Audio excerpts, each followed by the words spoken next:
अब आप जी को दिखाते हैं पवित्र कुरान शरीफ में। आप किसी भी मुसलमान धर्म के श्रद्धालु से पूछिएगा कि अल्लाह कैसा है, वो कहते अल्लाह तो बेचून है। बेचून मीन निराकार है।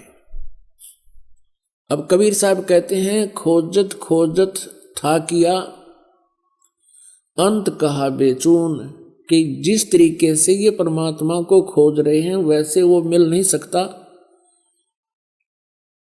और खोजते खोजते थक गए तो अंत में कह दिया वो निराकार है, दिखाई देता नहीं। और उसी लोक वेद को सभी समाज में प्रवेश कर दिया। अब देखिए पवित्र कुरान शरीफ में परमात्मा साकार है, मनुष्य सदृश है, और पवित्र कुरान शरीफ का जो ज्ञान देने वाला अल्लाह है, जिस अल्लाह ने पवित्र कुरान शरीफ का ज्ञान दिया वो मुसलमान धर्म का फाइनल गॉड है। अब वो अंतिम भगवान है कि वो पूर्ण परमात्मा मानते हैं कि वो ही समर्थ शक्ति है जिसने कुरान शरीफ का ज्ञान हजरत मोहम्मद जी को दिया। अब दिखाएंगे कि वो ही कुरान शरीफ के ज्ञान देने वाला अल्लाह कहता है कि और एक सुप्रीम गॉड है और उसका ज्ञान मैं भी नहीं रखता, यानी कुरान शरीफ के ज्ञान देने वाला अल्लाह भी उस पूर्ण परमात्मा के ज्ञान से अपरिचित है। उसके लिए ऑप्शन छोड़ दिया है कि किसी बाखबर से पूछो। इसी प्रकार पवित्र श्रीमद् भगवत गीता अध्याय नंबर 4 के श्लोक नंबर 34 में कहा है गीता ज्ञान देने वाला अल्लाह भी वही है और कुरान शरीफ का ज्ञान देने वाला अल्लाह भी वही है। अब पवित्र श्रीमद् भगवत गीता जी अध्याय नंबर 4 के श्लोक 34 में कहा है अर्जुन, उस तत्व ज्ञान को जो परमेश्वर ने स्वयं आकर अपने मुखारविंद से बोला है चौथे अध्याय के 32वें श्लोक में, जिसके विषय में कहा है, उस सच्चिदानंद घनम की वाणी को यानी उस तत्व ज्ञान को तू तत्वदर्शी संतों के पास जाकर समझ, उनको दंडवत प्रणाम करने से, सरलता पूर्वक प्रसन्न करने से वह तत्वदर्शी संत तुझे उस परमात्म तत्व का ज्ञान बताएंगे। इससे सिद्ध है कि पवित्र गीता जी का ज्ञान देने वाला वो भगवान भी अपरिचित है उस कंप्लीट स्पिरिचुअल नॉलेज से और उस परम अक्षर ब्रह्म से, पूर्ण परमात्मा से। अब देखिएगा पवित्र कुरान शरीफ, देखिएगा पवित्र कुरान शरीफ, इसके विषय में लिखा है कि यह वह इलामी किताब है जिसमें कोई संदेह की गुंजाइश नहीं। भाव ये है कहने का कि इसमें जो लिखा है हमें पूर्ण रूप से मान्य है। अब इसमें मुतरजम यानी शास्त्रीय अरबी पद्धति पर नागरी लिपि में रूपांतरकार है नंद कुमार अवस्थी, शेरवानी संस्करण।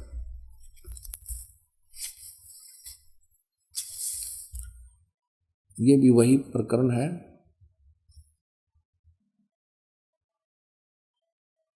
प्रकाशक है लखनऊ किताब घर, मौसम बाग, सीतापुर रोड, लखनऊ। हम इसकी सूरत फुरकानी 25 नंबर सूरत फुरकानी में देखेंगे, ये 25 नंबर है, प्रश्न नंबर 604 पे ये कुरान शरीफ। और यहाँ देखिएगा इसके 52 नंबर आयत से हम प्रारंभ करेंगे। 52 नंबर, फला तुतियल काफिरन व जाहिदुम बिही जिहादन कबीरन। इसका अनुवाद भी इन्होंने यहाँ किया है। देखिए ये 52 नंबर है। अब कुरान शरीफ के ज्ञान देने वाला अल्लाह हजरत मोहम्मद जी से कह रहा है कि ए पैगंबर, तुम काफिरों का कहा न मानना और इस कुरान की दलीलों से, यानी मैं तुझे जो ज्ञान दे रहा हूं उनका सामना बड़े जोर से करो। इन्होंने इस कबीर का अर्थ जिहादन कबीरन, इन्होंने कबीर का अर्थ यहां बड़ा कर दिया। अब किसी ना किसी अक्षर का, शब्द का अर्थ तो होता ही है। अब इसका वास्तविक अर्थ क्या होता है ये दास बताएगा। इसका अर्थ ये है कि हजरत मोहम्मद को कुरान शरीफ के बोलने वाला अल्लाह कह रहा है कि जो कबीर नाम का भगवान है, कबीर अल्लाह है, जिसे ये अल्लाह अकबर बोलते हैं, अल्लाह अकबर, अल्लाह कबीर। अल्लाह कबीर का अर्थ है वो ये करते हैं बड़ा भगवान। यदि इन्हीं के शब्दों में हम ये माने कि वो बड़ा भगवान है, जिसकी तरफ कुरान शरीफ के ज्ञान देने वाला अल्लाह हजरत मोहम्मद को कह रहा है कि वो बड़ा जो भगवान है, उसके विषय में ये अन्य व्यक्ति जो काफिर हैं, जो उस बड़े भगवान को नहीं भजते हैं, वो काफिर हैं और वो विश्वास नहीं करते इन बातों पर जो मैं तुझे बता रहा हूं कि कबीर इज गॉड, कि वो अल्लाह है, वो बड़ा भगवान है।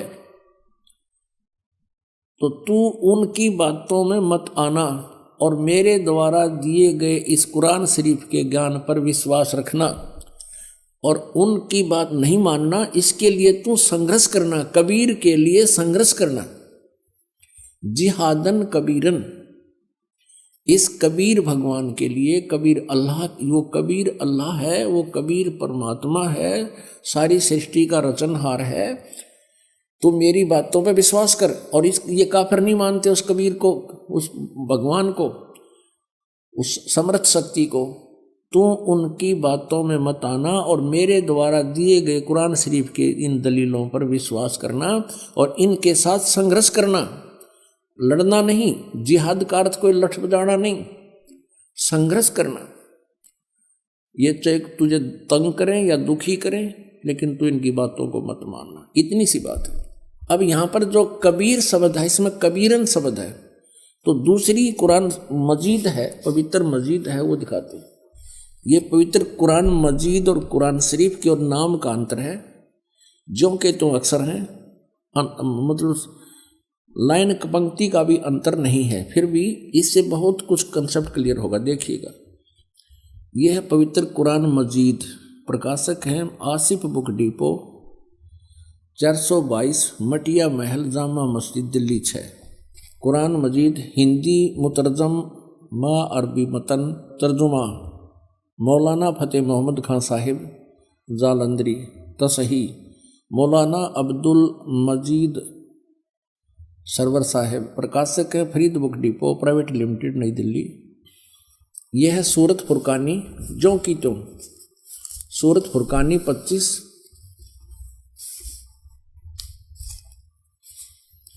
और ये कुरान मजीद पृष्ठ 576 पर। यहाँ देखिएगा, ये वही जो का त्यों, इसमें कोई अंतर नहीं है। और यही अरबी भाषा हिंदी देवनागरी लिपि में लिखी है। ये 52वें आयत हमको आपको दिखाते हैं। फला तुतियल काफिरन न जाहिदम बिही जिहादन कबीरा, उसमें कबीरन लिखा है, केवल इसमें कबीरा लिखा है, तो हम उसे कबीर बोल देते हैं, सीधा कबीर। वो कबीर अल्लाह है। अब यहाँ से हम इतना ही लेंगे, अधिक नहीं। अब हम फिर पवित्र कुरान शरीफ से ही आगे बढ़ेंगे। इससे तो इतना कंसेप्ट क्लियर करना था, इसके कबीरन कहो या कबीर कहो या कबीरा कहो, अर्थ उनका एक ही है। अब देखना, ये कुरान शरीफ, हम फिर कुरान शरीफ पर आगे, ये देखिएगा, ये कुरान शरीफ हम फिर देख रहे हैं किताब, ये वही है कुरान शरीफ। अब यहाँ आगे हम सूरत फुरकानी 25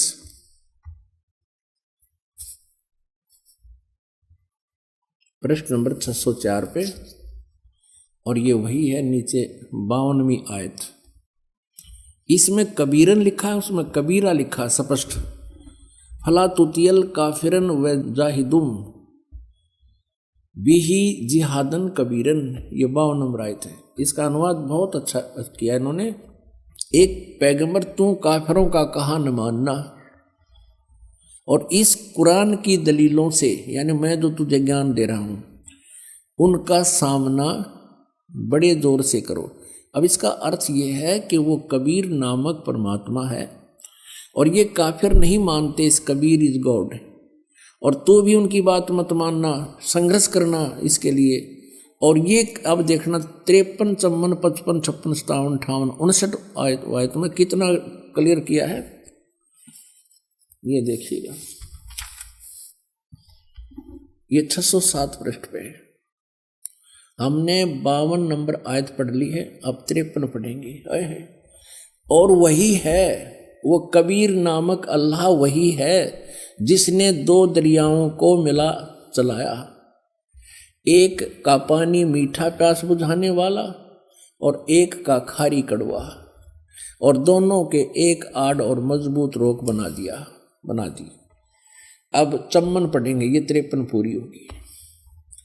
और वही है जिसने पानी की बूंद से आदमी को पैदा किया, फिर उसको साहिबे नसब यानी किसी का बेटा या बेटी, और ससुराल वाला यानी किसी का दामाद बहू बनाया। और तुम्हारा परवरदिगार, यानी देखो स्पष्ट कर रहा है, कुरान शरीफ के ज्ञान देने वाला अल्लाह हजरत मोहम्मद को कह रहा है कि वह तुम्हारा परवरदिगार हर चीज के करने में शक्तिमान है, सतगुरु जो चाहे सो कर ही, 14 कोट दूत जमडर ही। और काफिर अल्लाह के सिवा ऐसों को पूजते हैं जो न उनको नफा पहुंचा सकते हैं और न उनको नुकसान, यानी अन्य देवताओं को पूजते हैं, वो उनको ना लाभ दे सकते ना हानि दे सकते, वो काफिर हैं। और काफिर तो अपने परवरदिगार से पीठ दिए हुए हैं, मुंह मोड़े हैं। अब 55 पढ़ ली, अब 56। ए पैगंबर, हमने तुमको खुशखबरी सुनाने और सिर्फ अजाब से डराने के लिए भेजा है। अब 57 में, इन लोगों से कहो कि मैं तुमसे इस अल्लाह के हुक्म पर कुछ मजदूरी नहीं मांगता, हाँ जो चाहे अपने परवरदिगार तक पहुंचने की राह इख्तियार कर ले। अब 58 नंबर आयत में, ए पैगंबर, उस जिंदा चैतन्य पर, चैतन्य अर्थ कर दिया, उस जिंदा पर भरोसा रखो, क्योंकि कबीर परमेश्वर जी हजरत मोहम्मद जी को जिंदा महात्मा के रूप में मिले थे। उस जिंदा पर भरोसा रखो जो कभी मरने वाला नहीं है, वो अविनाशी है, और तारीफ के साथ उसकी पाकी यानी पवित्रता बयान करते रहो, उसकी महिमा का गुणगान करते रहो, और अपने बंदों के गुनाहों से वह काफी खबरदार है। अब देखो, इन्होंने ये 58 नंबर आयत है, यहां देखिएगा, इन्होंने ये खबीरा लिख दिया, खबीरा। इसको कबीरा कहो, खबीरा कहो, अकबर कहो, एक ही अर्थ बनता है। इसमें लिखा है कि वो कबीर नामक परमात्मा इबादत ही कबीरा है। इबादत माने पूजा, इबादत ही माने पूजा के योग्य, वो कबीरा है, वो कबीर नामक परमात्मा। इसको खबीर कहो, कबीर कहो। इबादत ही माने इबादत माने पूजा, इबादत ही माने पूजा के योग्य, वो कबीर परमात्मा है। ये 58 नंबर आयत है।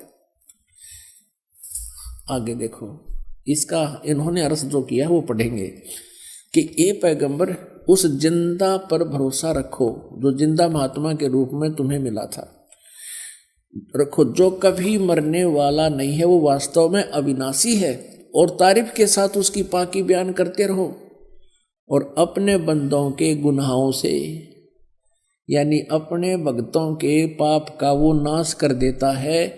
यहाँ इन्होंने इस कबीर का अर्थ काफी कर दिया, काफी, बड़ा कहो, बहुत कहो, घना कहो, बड़ा कहो, खबरदार है यानी जानता है, वो नाश कर देता है। और इस 59 में 59 में तो कमाल कर दिया। और ये कबीर नामक अल्लाह वही है जिसने आसमानों और जमीन और जो कुछ उनके बीच में है सबको 6 दिन में पैदा किया, फिर तख्त पर जा बिराजा। ओए वही पवित्र बाइबल कह रहा है कि 6 दिन में सृष्टि रची, 7वें दिन विश्राम किया। और यही पवित्र कुरान शरीफ कह रही है कि जिसने आसमान और जमीन के और जो कुछ उनके बीच में था है सबको 6 दिन में पैदा किया और फिर तख्त पर जा विराजा। वो अल्लाह बड़ा, ये लिखना है वो अल्लाह कबीर। 59 में देखिएगा यहाँ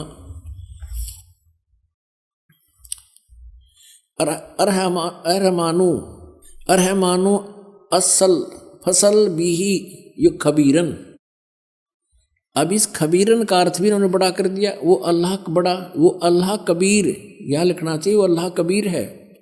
ये देखिए, हम यहां आते हैं 59 पे। जिसने आसमान और जमीन और जो कुछ भी उनके बीच में है सबको 6 दिन में पैदा किया, फिर तख्त पर जा विराजा। वो अल्लाह कबीर, अल्लाह कबीर लिखना था, वो अल्लाह कबीर है। वो इन्होंने अल्लाह बड़ा कर दिया, वो अल्लाह अकबर है। ये कहते हैं वो अल्लाह अकबर है, वो कबीर बड़ा है। रहमान है, दयालु है। तो उसकी खबर अब यहां स्पष्ट हो गया। पवित्र कुरान शरीफ के ज्ञान देने वाला अल्लाह, जो मुसलमान धर्म जिसको अपना अल्लाह मानते हैं, और पैगंबर हजरत मोहम्मद भी उसको अपना अल्लाह मानते हैं, वो कह रहे हैं कि उस कबीर नामक परमात्मा का जिसने 6 दिन में सृष्टि की, तख्त पर जा विराजा, तो उसकी खबर किसी बाखबर तत्वदर्शी संत से, इल्म वाले से पूछ देखो। पवित्र कुरान शरीफ का ज्ञानदाता अल्लाह भी उस परमात्मा के ज्ञान से अपरिचित है। इति सिद्धम।